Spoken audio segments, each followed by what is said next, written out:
యేసే పరిష్కారము అనుదిన Bible study కార్యక్రమం ప్రేక్షకులందరికీ యేసుక్రీస్తు వారి అత్యున్నతమైన నామమున వందనాలు. ప్రభువునందు ప్రియా దేవుని బిడ్డలారా, నేటి దినము డాక్టర్ కారుపాటి శ్యామ్సాగర్ గారి ద్వారా బైబుల్ స్టడీలోని వాక్య భాగమును రాజులు మొదటి గ్రంథము నుండి ధ్యానం చేసుకుందాము. మీరందరూ బైబుల్తోనూ నోట్బుక్తోనూ సిద్ధపడి ఉంటే డాక్టర్ కారుపాటి శ్యామ్సాగర్ గారు ప్రార్థన చేసి ఈ దినపు వాక్య పరిచర్య చేస్తారు. ప్రభువునందు ప్రియా దేవుని బిడ్డలారా, ఈ రాత్రి కాలపు వాక్య భాగం కొరకు ఎపిసోడ్ సహకారి ఎవరు లేరు. ఈ మాసాంతము వరకు ఎపిసోడ్ సహకారులు కావాలి, ప్రార్థన చేసుకుందాం. నేటి వాక్య ధ్యానం ద్వారా మనం అందరం దీవించబడాలి. ప్రభు అయిన యేసుక్రీస్తు రక్షకునిగా గుర్తెరగాలి. ప్రతి ఒక్క వ్యక్తి ప్రభువైన యేసుక్రీస్తు నామమందు విశ్వాసముంచుట ద్వారా కలిగేటువంటి పాప క్షమాపణకు ప్రతి ఒక్కరూ కూడా నేర్చుకోగలగాలి, విశ్వసించగలగాలి. అప్పుడు వారి జీవితాలకు నిజమైన ధన్యత. ప్రార్థన చేద్దాం. మమ్మల్ని మిక్కిలిగా ప్రేమిస్తున్న మా ప్రియ తండ్రి, మీకు వందనాలు. మీ కుమారుడైన యేసుక్రీస్తు వారి యొక్క రక్తంలో మానవ పాపానికి శిక్షార్థమైన వెల చెల్లించబడింది. మీ కుమారుడైన క్రీస్తు యొక్క శరీరముపై మానవ పాపము నిమిత్తమైన శిక్ష విధించబడింది, నెరవేర్చబడింది. ఈ సువార్తను ప్రజలు తెలుసుకున్నట్టుకు నేర్పండి. ఈ రాత్రి వాక్యం వింటున్న అనేక మంది ప్రజలు ఈ వాక్యం ద్వారా రక్షణ పొందుటకు సహాయం చేయండి. మా రక్షకుడైన యేసు ప్రభు పేరిట ప్రార్థిస్తున్నాము తండ్రి, ఆమేన్. ప్రభువునందు ప్రియా దేవుని బిడ్డలారా, దయచేసి మీ పరిశుద్ధ బైబిల్ గ్రంథాన్ని తెరవండి. రాజుల మొదటి గ్రంథము 5వ అధ్యాయం మీ ఎదుట ఉంచుకోండి. రాజుల మొదటి గ్రంథము 5వ అధ్యాయములో సొలొమోను దేవుని మందిర నిర్మాణము కొరకైన మెటీరియల్ ప్రొక్యూర్ చేయటంలో ఎట్లా ఉన్నాడనేది వ్రాయబడుతోంది. దావీదు బ్రతికి ఉన్న దినములలోనే దేవుని మందిర నిర్మాణం కొరకైన కొంత బిల్డింగ్ మెటీరియల్ సమకూర్చుకున్నాడు. దానికి కావలసినటువంటి వుడ్, చెక్క, దానికి కావలసినటువంటి మరి ఇతర శిల్పాలు, స్టోన్స్, వాటిని తీసుకుని రావటానికి 1,83,300 మంది పనివారు పనిచేశారు. 1,83,300 మంది ఈ మెటీరియల్ ప్రొక్యూర్ చేయటంలో పనిచేశారు. ఈ వివరం మనం చదువుతున్నప్పుడు ఆ మహా ఉన్నతమైనటువంటి ఆ స్ట్రక్చర్ ఎంత గొప్పగా ఉందో అర్థమవుతుంది. ఇప్పుడు మనం ఈ 21వ శతాబ్దంలో విస్తృతమైనటువంటి కట్టడాలు కట్టుకుంటున్నాం. వరల్డ్ ట్రేడ్ సెంటర్ 2 టవర్స్ కూడా కూలిపోయాయి సెప్టెంబర్ 11. మనందరం చూసాం ఎన్ని అంతస్తులు ఉన్నాయో మనం చూసాం. ఇప్పుడు దుబాయ్లో చాలా ఎత్తైనటువంటి కట్టడం కట్టారు. 165 అంతస్తులు. చూడండి, చాలా ఆశ్చర్యం కలుగుతుంది. ఆకాశంలోనికి చొచ్చుకుపోయినట్టుగా కనపడుతున్నాయి. ఇది 21వ శతాబ్దం. అది క్రీస్తు పూర్వం 1000 సంవత్సరాలు, 960 సంవత్సరాలు. అర్థం చేసుకోండి. 3000 సంవత్సరాల క్రితం ట్రాన్స్పోర్టేషన్ లేనటువంటి దినాల్లో చాలా మినిమం ట్రాన్స్పోర్టేషన్, సముద్రం మీద దొంగలను తీసుకొచ్చే ట్రాన్స్పోర్టేషన్, ఈ యంత్రాలతో కూడినటువంటి వాహన సామర్థ్యాలు ఆ దినాలు లేవు కదా. మరి ఎంత కష్టపడి ఇవాళ నేను హైదరాబాదులో మనం చూసినట్టయితే శంషాబాద్కు వెళ్ళే రూట్లో 16 కిలోమీటర్ల బ్రిడ్జ్ వేశారు. మెహదీపట్నం ప్రారంభమైతే శంషాబాద్ ఎయిర్పోర్ట్ వరకు 16 కిలోమీటర్ల ఫ్లైఓవర్ వేశారు. ఆ ఫ్లైఓవర్ నిర్మాణం చాలా ఆశ్చర్యం. వాటికి వినియోగించినటువంటి దిమ్మలు, సిమెంట్ కాంక్రీట్ దిమ్మలు బయట పోత పోశారు. ఆ స్థలంలో ఏమీ చేయలేదు. అవి బయట నుండి తీసుకుని వచ్చారు. కేవలం ఒక గ్రౌండ్ లెవెల్ కన్స్ట్రక్షన్ మాత్రమే అక్కడ చేశారు. వాటిని తెచ్చి దాని మీద నిలబెట్టారు. వాటిని తీసుకుని వచ్చి ఆ స్థలంలో కేవలం నిలబెట్టడమే. పోత పోసింది వేరే చోట, తీసుకొచ్చింది వేరే చోట నుండి.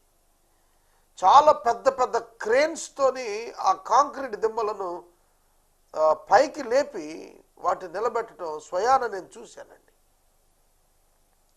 చాలా పెద్ద పెద్ద దిమ్మలు.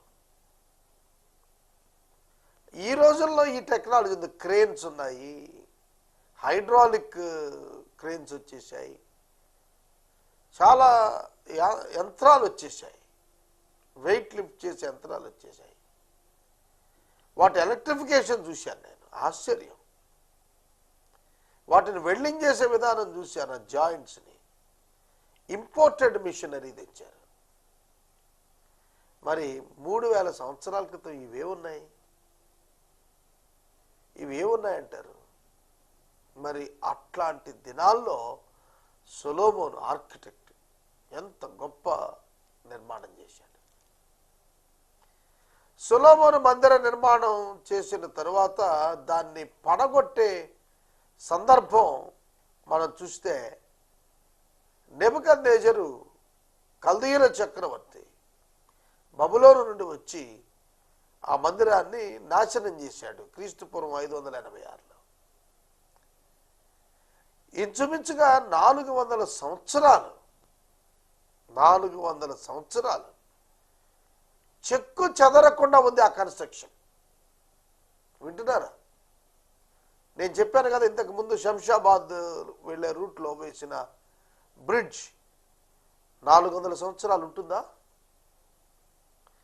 ఇప్పుడు ఎంతో అడ్వాన్స్మెంట్ ఉండి, మిక్సర్ గ్రైండర్స్ ఉండి, వాటిని పోత పోసి, ఇనుము పోసి, సిమెంట్ వేసి, ఉక్కు కలిపి ఎంతో ఘనంగా చేశారే. విదేశీ సాఫ్ట్వేర్స్ ఉపయోగించి చేశారు కదా. 400 సంవత్సరాలు ఉంటుందా అది ఆ బ్రిడ్జ్?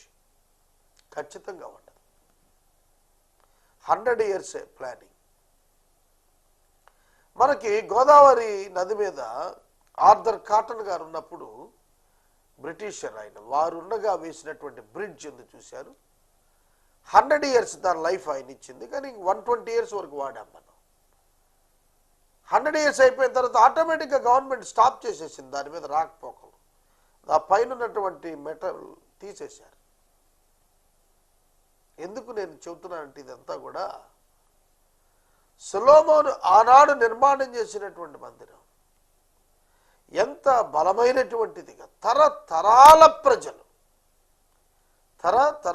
ప్రజలు దానిని వినియోగించుకునేటట్లుగా ప్రణాళిక చేశాడు. ఇప్పుడు మనకి మున్సిపల్ పరిధిలో చాలా అపార్ట్మెంట్స్ వస్తున్నాయి. Highest life span 75 years. 40 yearsకే చాలా వరకు శిథిలాలు ప్రారంభమైపోతాయి. ఇప్పుడు కడుతున్న అపార్ట్మెంట్లు 5 yearsకే లీకేజెస్ వస్తున్నాయి. అది వేరే సంగతి. చూడండి, ఆనాడు వాళ్ళ యొక్క థాట్ లెవెల్కి వాళ్ళు ఎన్ని వందల సంవత్సరాల ప్రణాళిక చేశారు. ఇవాళ మనం ఎట్లా చేస్తున్నాం?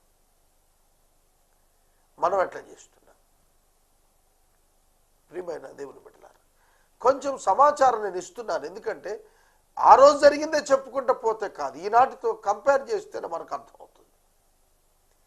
చూడండి, చాలా ప్రాంతాల్లో రోడ్స్ వేశాం. అధిక రోడ్లు వేసిన తర్వాత డ్రైనేజెస్ కోసం తొమ్మిది అవతల మారేశారు. No planning. ఎంటెక్లు చదివిన ఇంజనీర్లు, మాస్టర్స్ డిగ్రీస్ చేసిన ఇంజనీర్లు వేసిన రోడ్లు మళ్ళీ డ్రైనేజ్ సిస్టమ్ కోసం మళ్ళీ తవ్వేసుకున్నాం మనమే. అన్నిట్లో గోతులే. సిమెంట్ రోడ్స్ చూడండి మీరు. ఇక్కడే కాదు, విజయవాడ కాదు, హైదరాబాద్ కాదు, రోడ్ల కింద నుంచి వెళ్ళేటువంటి ఆ డ్రైనేజ్ సిస్టమ్ కోసం రోడ్లు మొదలు పెట్టారు. పైప్ లైన్స్ కోసం రోడ్లు మొదలు పెట్టారు. మళ్ళీ రిపేర్ చేయలేకపోతున్నారు. నిధులు చాలటలేదంటున్నారు. వర్క్మ్యాన్షిప్ లేదంటున్నారు. ఇప్పుడు మరి ఆ కాలంలో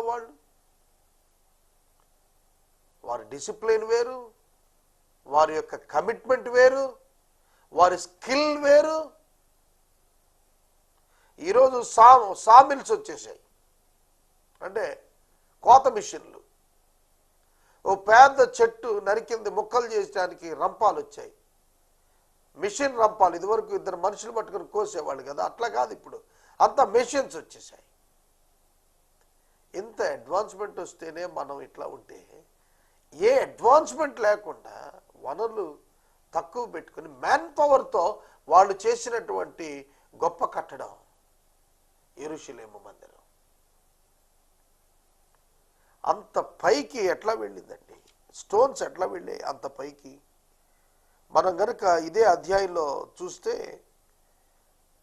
మందిరం యొక్క ఎత్తును గురించి మాట్లాడుతూ, గోడల పైభాగం మట్టుకు దేవదారు 20 మూరల ఎత్తుతో కట్టించాడట, 40 మూరల పొడుగుతో కట్టించాట.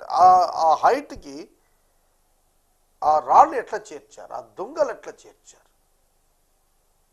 ఎంత మ్యాన్ పవర్ ఉపయోగించారు, ఎంత టెక్నాలజికల్గా వారికి ఉన్నటువంటి సామర్థ్యపు వనరులు ఏమిటనేది ఆలోచిస్తే ఆశ్చర్యం కలుగుతుంది. సొలొమోన్ గారు ఈ ఒక్క టెంపులే కాదు, చాలా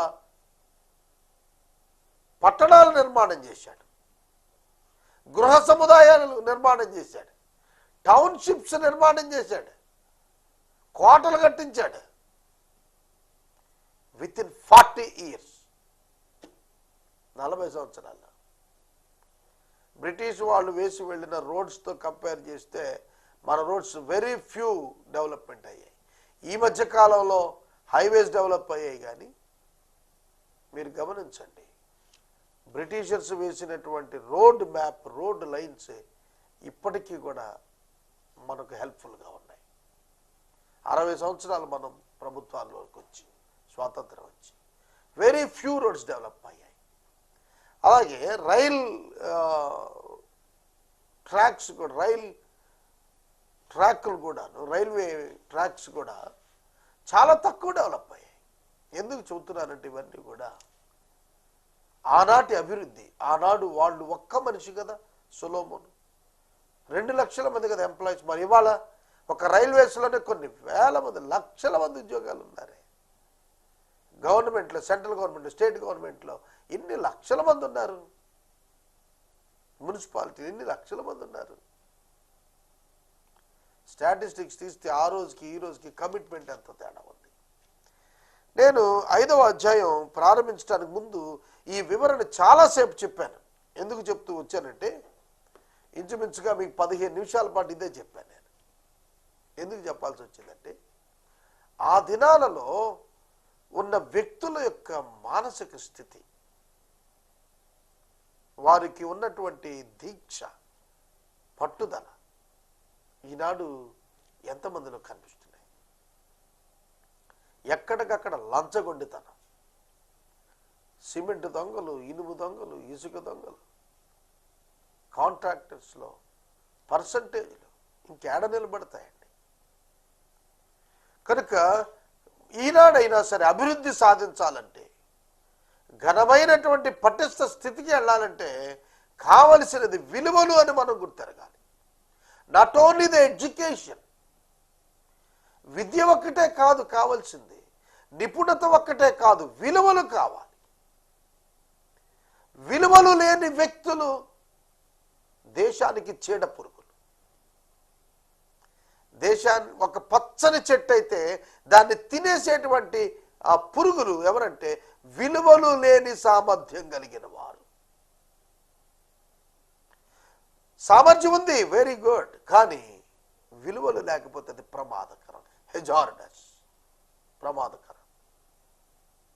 సోదరుడా, సోదరి, potentiality without integrity is dangerous. Efficiency without integrity is hazardous, dangerous. కనుక ఈ రాత్రి నేను మనం చేస్తున్నాను, ఆనాటి రాజ్యం 3000 సంవత్సరాల క్రితం సొలొమోను రాజ్యం, దేవుని యందు భయభక్తులతో వర్ధిల్లిన రాజ్యం, దేవుని వాగ్దానం అనుభవించినటువంటి రాజ్యం. కనుక మనము క్రైస్తవులు అట్టి ఉన్నత విలువలను సమాజంలో కనపరచాలి. ప్రపంచం క్రైస్తవ ప్రపంచం అవ్వాలని ఎన్నడూ ఆశపడద్దు. కానే కాదు వాక్యానుకూలంగా సువార్త ప్రకటన విశ్వవ్యాప్తం అవటం వరకే ఉంది తప్ప ప్రణాళికలో క్రైస్తవ ప్రపంచం అయిపోయేది ఏమీ లేదు. క్రీస్తు వచ్చినప్పుడు రాజ్యం క్రీస్తుదవుతుంది. అప్పటి వరకు మానవుల మాటలన్నీ ఉట్టిదే. ఇక 5వ అధ్యాయం నేను ప్రారంభిస్తాను. కొన్ని మాటలు ఈ దినం చెబుతాను, రేపటి దినం మిగిలిన విషయాలు ధ్యానం చేద్దాం. సొలొమోను తరువాత తూరునకు రాజు అయిన హీరాము తన తండ్రికి బదులుగా సొలొమోను పట్టాభిషేకం పొందాడని విన్నాడు. తన సేవకులను సొలొమోను దగ్గరికి పంపాడు. హీరాము దావీదుకు స్నేహితుడు, ఫ్రెండ్ టు డేవిడ్. నీ తండ్రి స్నేహితులు ఎంతమంది నిన్ను గుర్తించారు? It's a question. నా మాట వింటున్నారా? తండ్రి స్నేహితుడు చాలా గొప్పవాడు. ఈ మాట గుర్తుపెట్టుకోండి. తండ్రి స్నేహితుడు తప్పక తన స్నేహితుడు కుమారుడిగా నిన్ను స్వీకరించి అడ్డం పడతాడు, కాపాడతాడు నిన్ను. తండ్రి స్నేహితుడు తండ్రి వలె ఆదరిస్తాడు. నా మాటలు వింటున్నారా? తండ్రి వలె సలహా ఇస్తాడు, తండ్రి వలె సహకరిస్తాడు. దావీదు చనిపోయాడు, సొలొమోను రాజు అయ్యాడు. సొలొమోనునకు తన తండ్రి అయిన దావీదు గారి స్నేహితుడైన హీరాము కబురు చేస్తున్నాడు. ఎప్పుడైతే మనం ప్రయోజకులం అవుతామో మన తండ్రి స్నేహితులు మనలను గౌరవిస్తారు, మనలను ప్రేమిస్తారు, ఇష్టపడతారు, సంతోషిస్తారు. తన మిత్రుని కుమారుడు అభివృద్ధిలోనికి వచ్చాడని సంతోషపడతారు. అంతేకాదు, వారికి ఉన్నటువంటి ఇన్ఫ్లుయెన్స్ను, వారికి ఉన్నటువంటి ప్రభావాన్ని షేర్ చేసుకోవటానికి వాళ్ళు ఇష్టపడతారు అనేది హీరామును గురించి మనం వింటున్నప్పుడు తెలుస్తుంది. హీరాము తన సేవకులను సొలొమోను దగ్గరికి పంపిస్తున్నాడు. హీరాము ఎప్పటికీ దావీదుతో స్నేహంగానే ఉన్నాడు. No enmity with David. ఎక్కడ కూడా హీరాముకు దావీదుతో శత్రుత్వం లేదు, మాట పట్టింపు లేదు, మాట తేడా రాలేదు. చాలామంది క్రైస్తవులు అనుకుంటారు క్రైస్తవులు మారు మనసు పొందిన వాళ్ళే ఈ లోకంలో ఖచ్చితంగా బతుకుతున్నారు, మిగతా వాళ్ళు ఎవ్వరు బతకట్లేదు అనుకుంటారు. అది పొరపాటు అవగాహన. వారు విశ్వాసంలోనికి రాకపోయినా అన్యులు చాలామంది క్రైస్తవుల కంటే ఉత్తమమైనటువంటి పౌర జీవితం జీవిస్తున్న వాడు ఉన్నారు. చెడ్డ అలవాట్లు లేకుండా, దుర్వ్యసనాలు లేకుండా, మాటకు కట్టుబడి నీతియుక్తంగా సమాజ విలువలు, సామాజిక సేవ, ఎంతో ఉన్నతమైనటువంటి వ్యక్తులు భూమి మీద ఉన్నారండి. యేసుక్రీస్తును ఇంకా ఎరగకపోవచ్చు, కానీ ఉత్కృష్టమైన క్యారెక్టర్స్ భూమి మీద ఉన్నారు. నేను ఒక దినాన ఒక ఉన్నతమైన నాయకుడితో మాట్లాడుతున్నాను. ఒక సమాచారం నేను ఆయనకు అందచేయాలి. వారు చెప్పిన ఆ సమాచారం ఇంకొకరికి పాస్ ఆన్ చేయాల్సి వచ్చింది. ఒక పదం మారింది. నేను చెబుతున్నప్పుడు ఒక పదం మారింది, వింటున్నారా? ఒక టర్మ్, ఒక పదం మారింది. ఇమీడియట్గా ఆయన ఆపారు. ఈ పదం సరిచేసి చెప్పండి బాబు అని. So particular, non Christian. నేను క్షమాపణ చెప్పి మరి ఆ పదం మార్చుకొని మరి వాస్తవం ఆయన వాడిన పదాన్ని వాడి చెప్పాను. ఒక్క పదం పర్యాయ పదమే నేను వాడిది, అయినా కూడా ఆయన ఇష్టపడలేదు. నేను ఈ పదం చెప్పాను, మీరు వేరే పదం చెప్పారు అన్నాడు. So particular. హీరామన్యుడే కావచ్చు, అయినప్పటికీ కూడా తన స్నేహితుడైన దావీదు యొక్క కుమారుడైన సొలొమోను ఒక గొప్ప రాజయ్యాడని విన్నప్పుడు హీరాము తన సేవకులను పంపిస్తూ ఉన్నాడు. సోదరుడా, సోదరి, వారిద్దరి మధ్య ఒక ఉన్నతమైన సంధి ఏర్పడింది. వారిద్దరి మధ్య ఒక ఉన్నతమైనటువంటి సమాధానం ఏర్పడింది. వారిద్దరి మధ్య చాలా గొప్ప ట్రాన్సాక్షన్ నడిచింది. మనం అదర్ దాన్ క్రిస్టియన్స్తో కలవబట్టే క్రైస్తవులు అబ్బాబే వద్దండి, వాళ్ళతో మాట్లాడొద్దండి, వాళ్ళ ఇంట్లోకి వెళ్ళొద్దండి, లేకపోతే వాళ్ళ ప్రోగ్రామ్స్కి వెళ్ళొద్దండి, లేదంటే వాళ్ళు చేసే బిజినెస్తో మనం వెళ్ళొద్దండి అంటూ ఉంటాం. కానీ బైబిల్ గ్రంథంలో ఉన్నతమైన దైవ సేవకులు, జ్ఞానం కలిగిన దైవ సేవకులు ప్రజలందరితో కూడా కలిసి పనిచేసినట్లుగా రాసింది. పౌలు గారు అంటారు, మనం అన్యుల నుంచి దూరంగా ఉండాలన్నప్పుడు సమాజం నుంచి వెళ్ళిపోవాల్సి వస్తుంది. నా మాట జాగ్రత్తగా రండి. మనం సమాజాన్ని వదిలిపెట్టి వెళ్ళిపోవాల్సి వస్తుంది. అలా కాదు, క్రైస్తవుడని చెప్పుకొని, దైవజనుడని చెప్పుకొని, ఉన్నతమైన వాడని చెప్పుకొని పడిపోయి చెడిపోతాడే, వాడిని దూరంగా పెట్టాలి, అతనికి దూరంగా ఉండాలి తప్ప అగాపే ప్రేమ చేత లోకములో ఉన్న సమస్తమైనటువంటి జనాంగంతో మంచి జీవితం సాక్ష్యంగా చూపించడానికి విశ్వాసం ఎల్లప్పుడూ సిద్ధంగా ఉండాలి. తిమోతికి పరిశుద్ధుడైన పౌలు రాస్తున్నప్పుడు సంఘమునకు అధ్యక్షుడిగా ఉండగోరినవాడు సంఘము వెలుపట మంచి సాక్ష్యం కలిగి ఉండాలన్నాడు. సంఘం లోపట కాదు, సంఘము లోపట కాదు, సంఘం వెలుపట. సొలొమోను సంఘము వెలుపట, సమాజము వెలుపట మంచి సాక్ష్యం కలిగి ఉన్నాడు. శేబాదేశపురాన్ని వచ్చారండి, హీరాము వచ్చాడండి, ఆ యొక్క గాజా వరకు ఉన్నటువంటి రాజులందరూ వచ్చారండి. వాళ్ళంతా విశ్వాసులా కాదే. How many of non Christians are your friends? క్రైస్తవేతరులో నీకు ఎంతమంది మిత్రులు ఉన్నారు? నాకైతే క్రైస్తవేతర మత నాయకుల్లో కూడా చాలా మంది మిత్రులు ఉన్నారు. క్రీస్తును నా జీవితం ద్వారా, నా విశ్వాసం ద్వారా, నా అనుదిన ప్రవర్తన నియమావళి ద్వారా చూపించే ప్రయత్నం చేస్తున్నాను వారికి. నేను క్రిస్టియన్ ఇంటెగ్రిటీ ఏమిటో, క్రిస్టియన్ యాటిట్యూడ్ ఏమిటో వారికి తెలియజేయటానికి నాకు అది మంచి అవకాశంగా భావించాను. సోదరుడా, సోదరి, హీరాము తండ్రి స్నేహితుడు. అతడు సంధి కొరకు, సమాధానం కొరకు, తన స్నేహితుడు కుమారుడు యొక్క అభివృద్ధిని చూచి వచ్చినప్పుడు, సమాధానం పంపమన్నప్పుడు ఇష్టపడ్డాడు. అతనితో వ్యాపారం చేయటానికి, అతనికి కావాల్సింది ఇచ్చి తనకు కావాల్సింది అతని దగ్గర నుంచి తీసుకోవటానికి ఇష్టపడ్డాడు. కనుక ఈ రాత్రి నేను మనవి చేస్తున్నాను, ఈ అధ్యాయంలో మిగతా విషయాలు మనం చూస్తున్నప్పుడు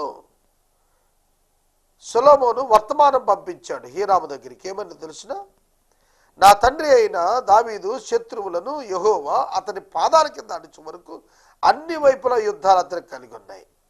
తన దేవుడైన యెహోవా నామ ఘనతకు అతని మందిరం కట్టింపు వీలు లేకపోయిన సంగతి నీ వెరుగుదువు. నీ నాలెడ్జ్లో ఉంది ఇదంతా కూడా. హీరాముతో ఒక ఫ్రెండ్గా, ఒక జెంటైల్ పర్సనాలిటీ అయినప్పటికీ కూడా దావీదు తన హృదయ వాంఛను షేర్ చేసుకున్నాడు అన్నమాట. చూడండి, మనం పంచుకుంటామా క్రైస్తవేతర మిత్రులతో మన హృదయ వాంఛల్ని? అయ్యా, నేను మా దేవుడికి ఒక మందిరం కట్టాలనుకున్నాను అని ఒక నాన్ క్రిస్టియన్తో మీరు వెళ్ళి చెబుతారా? నీ సహకారం కావాలి బాబు నాకు అని అడుగుతారా? అడగలేం కదా. ప్రియమైన దేవుని బిడ్డలారా, ఇవాళ అడగమనేది కూడా నా ఉద్దేశం కాదు, గుర్తుపెట్టుకోండి. విమర్శకి వెళ్ళకండి. అంటేనే అడగండి, వెళ్ళి మా దేవుడికి మందిరం కట్టుకున్నాను అడగాల్సింది కూడా లేదు. ఇవాళ మందిరం బిలీవర్స్ మీటింగ్ ప్లేస్ అంతవరకే. ఓల్డ్ టెస్టిమెంట్లో ఉన్న టెంపుల్ లాంటిది కాదు. బిలీవర్స్ మీటింగ్ ప్లేస్ బిలీవర్స్ మనీతో కట్టుకోండి. చాలా సంతోషం. ఇక్కడ ఆనాటి పరిస్థితి నేను వివరిస్తున్నాను. తన హృదయాన్ని షేర్ చేసుకున్నాడు ఫ్రెండ్తో. అందుకని సొలొమోను అంటున్నారు, నీవు ఎరిగి ఉన్నావు నా తండ్రి మందిరం కట్టాలనుకున్నాడు, కానీ అది వీలు లేకపోయింది, ఎందుకంటే దేవుడు అనుమతి ఇవ్వలేదు. కాబట్టి అతనికి యుద్ధాలు కూడా ఉన్నాయి. ఇప్పుడు శత్రువు ఒక్కడు కూడా లేకుండా, అపాయం ఏమీ కలుగకుండా నా దేవుడైన యెహోవా నలుదిశలా నాకు నెమ్మది దయచేసి ఉన్నాడు. It's a wonderful statement. దీనిని మనం తప్పక ఆలోచించాలి. ఏమిటంటే, నా దేవుడైన యెహోవా నలుదిశలా నాకు నెమ్మదిని కలుగ చేసి ఉన్నాడు. It's a wonderful statement. సోదరుడా, సోదరి, నా దేవుడు నాకు నెమ్మదిని కలుగ చేశాడు. సమాధానకర్తయగు అధిపతి అని అతనికి పేరు పెట్టబడును. దేవుని వాగ్దానాలన్నీ యేసుక్రీస్తునందు అవునన్నట్టుగా ఉన్నాయి. ప్రియ దేవుని బిడ్డలారా, దావీదుకు నలుదిశలా యుద్ధాలు ఉన్నాయి. ఎందుకు యుద్ధాలు ఉన్నాయంటే, తర్వాత రానున్న 40 సంవత్సరాల్లో శాంతి స్థాపన కొరకు 40 సంవత్సరాలు దావీదును రాజుగా ఉంచి శత్రువులను అణిచివేశాడు. కనెక్షన్ అర్థమైందా? సొలొమోను 40 సంవత్సరాల శాంతి స్థాపనతో కూడిన రాజ్యం కొరకు 40 సంవత్సరాల ఆ యుద్ధాలను, విజయాలను దేవుడు దావీదు జీవితంలో అనుగ్రహించాడు. మా తల్లిదండ్రులు ఎంతో కష్టపడ్డారు. మేము ఎంతగానో సంతృప్తికరంగా సౌఖ్యంగా ఉంటున్నాం. మా తల్లిదండ్రుల యొక్క పూర్వీకులు వారు ఇంకా కష్టపడ్డారు. జనరేషన్ బై జనరేషన్ ఇంప్రూవ్ అవుతూ, ఎడ్యుకేట్ అవుతూ, ఉద్యోగాలు చేసుకుంటూ, పనులు చేసుకుంటూ అభివృద్ధి చెందుతూ వచ్చారు. ఎందుకు చెబుతున్నారంటే, 1 జనరేషన్, ఇమీడియట్ జనరేషన్ అభివృద్ధిలోనికి రావటానికి దేవుని ప్రణాళికలే నెరవేరుతున్నాయి అనేది మనం చూస్తున్నాను. ఈ మధ్యకాలంలో వాక్యాన్ని ధ్యానిస్తున్నాను. అధికంగా చూస్తున్నప్పుడు లోకములో ఎవరైతే డబ్బును ఆశ్రయించారో వాళ్ళు పతనం అవటం, కష్టాలు పాలవటం చూశాను నేను. దేవుణ్ణి ఆశ్రయించారో నెమ్మదితో కూడిన దినాలు గడుపుతున్న వారిని చూశాను. ఒకవేళ ఆడంబరం వారు కనపరచలేకపోవచ్చును, కానీ శాంతి సమాధానం వారి జీవితంలో నేను చూశాను. ఈ రాత్రి వాక్యాన్ని ముగిస్తున్నాను. దేవుడు నాకు నెమ్మది కలుగు చేశాడు. సొలొమోను ఇచ్చిన సాక్ష్యం నువ్వివ్వగలుగుతావా? నేనివ్వగలుగుతాను. దేవుడు నాకు నెమ్మదినిచ్చాడు. మన పాపములను క్షమించి మనకు హృదయములో నెమ్మదినిచ్చాడు. మన దోషాలను, అతిక్రమాలను క్షమించి పరిస్థితుల్లో నెమ్మదినిచ్చాడు. కనుక ఆయన నమ్మదగిన దేవుడు. ఈ రాత్రి కాలము వాక్యాలు వింటున్న ప్రతి ఒక్కరూ ప్రభువునందు విశ్వాసం ఉంచండి. మనము ఇంతవరకు డాక్టర్ కారుపాటి శ్యామ్సాగర్ గారి ద్వారా బైబుల్ స్టడీలోని వాక్య భాగమును రాజులు మొదటి గ్రంథము నుండి ధ్యానం చేసుకున్నాం. ఈ కార్యక్రమం ద్వారా మీరు పొందుకొనుచున్న ఆత్మీయ మేలులు ఒక ఉత్తరం ద్వారా మాకు తెలియచేయండి.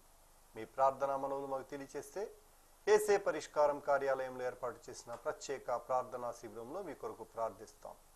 మీ కుటుంబ పక్షముగా ఒక ఎపిసోడ్ ప్రసారం చేయాలనుకున్నారు మాకు తెలియచేస్తే మా సిబ్బంది మీ గృహాలను దర్శిస్తారు. ముగింపు ప్రార్థన ఆశీర్వాదాలతో ఈ కార్యక్రమాన్ని ముగించుకుంటాం. ప్రార్థన చేసుకుందాం. తల్ల వంచండి. మమ్మల్ని మిక్కిలిగా ప్రేమిస్తున్న మా ప్రియ తండ్రి, మీకు వందనాలు. వాక్యం విన్న బిడ్డలను దీవించండి. వాక్యోపదేశము మమ్మల్ని అనేక విషయాలు ఆలోచింపచేసింది. మాకు మీ కృపనివ్వండి. మీకు నమ్మకంగా ఉండుట నేర్పండి. యేసు ప్రభువుకు మహిమ తెచ్చే వారంగా జీవించడానికి నేర్పించండి. నాన్ క్రిస్టియన్స్ను గౌరవించి, ప్రేమించి, వారిని ఆదరించే వారి గుంటకు నేర్పండి. యేసు నామమున ప్రార్థిస్తున్నాం తండ్రి, ఆమేన్. మన తండ్రి అయిన దేవుని ప్రేమ, కుమారుని యేసయ్య కృప, పరిశుద్ధాత్మని అన్యోన్య సహవాసం సదాకాలం మనందరికి తోడై ఉండును గాక.